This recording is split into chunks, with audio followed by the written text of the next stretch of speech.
রাকসু নির্বাচনের ভোট গ্রহণ শেষে চলছে গণনা। এই মুহূর্তে রাজশাহী বিশ্ববিদ্যালয়ে আছেন সহকর্মী তোহা খান তামিম। সরাসরি যাচ্ছি তার কাছে। তামিম,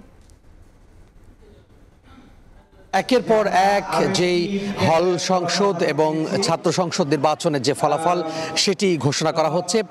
কিছুক্ষণ আগে SM হলের অর্থাৎ শাহ মখদুম হলের যেই ফলাফল সেটি ঘোষণা করা হয়েছে। এখন আবারও নতুন করে আব্দুল লতিফ হলের ফলাফল ঘোষণা করা হচ্ছে। আমি একটু দেখাতে চাই, এখানে বেশ বলা যায় যে এখানে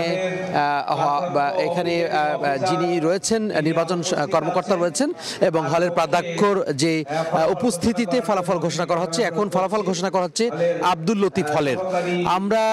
আমরা সরাসরি একটু ফলাফলে চলে যেতে চাই, তার আগে আসলে একটু আলোচনার জন্য নিতে চাই আমাদের সহকর্মী সাইফুর রহমান রকি, যিনি আজকে সারা দিন রাকসু নির্বাচন তিনি সংবাদ সংগ্রহ করেছেন। রকি, আমরা আজকে দেখেছি যে সারা দিনে যে ব্যাপক উপস্থিতির মাধ্যমে কিন্তু ভোট গ্রহণ হয়েছে এবং সবাই মোটামুটি বলছে যে সুষ্ঠু ভোট এখানে সম্পন্ন হয়েছে।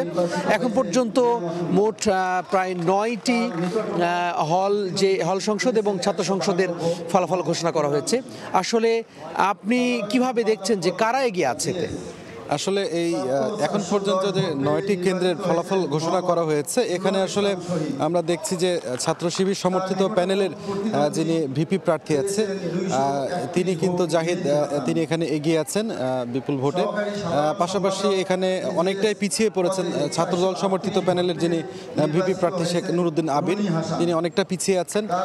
পাশাপাশি আমরা কিন্তু আধিপত্যবাদ বিরোধী ঐক্য পরিষদ যে রয়েছে এর মধ্যে সাধারণ সম্পাদক পদে কিন্তু সালাউদ্দিন আম্মার, তিনি কিন্তু বেশ এগিয়ে গেছেন অন্যান্য প্রার্থীদের চেয়ে।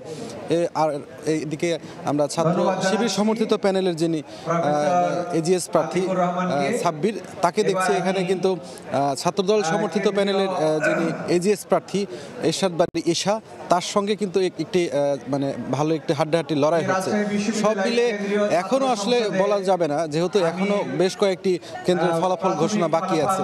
এটি আসলে এই চূড়ান্ত ফলাফল হাতে না পাওয়া পর্যন্ত আসলে নিশ্চিতভাবে বলা মুশকিল যে আসলে এখন পর্যন্ত কে বিজয় হচ্ছে। কারণ যে কোনো হলে আসলে এই রেজাল্ট কিন্তু কম বেশি হলে ফলাফল অনেকটা কিন্তু পিছ হয়ে যেতে পারে। তো এই কারণে আসলে এখনো কিছুক্ষণ অপেক্ষা করতে হবে, যেহেতু এখনো ফলাফল ঘোষণা হচ্ছে। হয়তো আরো 3 ঘন্টার মধ্যে এই ফলাফলগুলো প্রকাশিত হওয়ার কথা।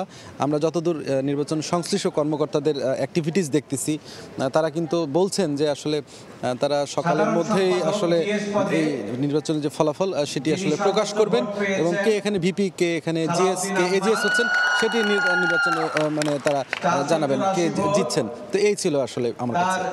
জি, ধন্যবাদ রকি। আমরা বিশ্লেষণ শুনছিলাম আমাদের সহকর্মী রকির কাছ থেকে এবং তিনি জানাচ্ছিলেন যে এখানকার আসলে সবশেষ তথ্য। এবং এখন যখন ফলাফল ঘোষণা হচ্ছে, শিক্ষার্থীরা আসলে উচ্ছ্বাস প্রকাশ করছেন। তো এই ছিল রাজশাহী বিশ্ববিদ্যালয়ের যে রাকসু নির্বাচন তার সবশেষ খবর আমার হাতে থাকা। রাজশাহী বিশ্ববিদ্যালয় ক্যাম্পাস থেকে আমাদের সাথে সরাসরি যুক্ত হয়েছিলেন সহকর্মী তোহা খান তামিম এবং সাইফুর রহমান রকি।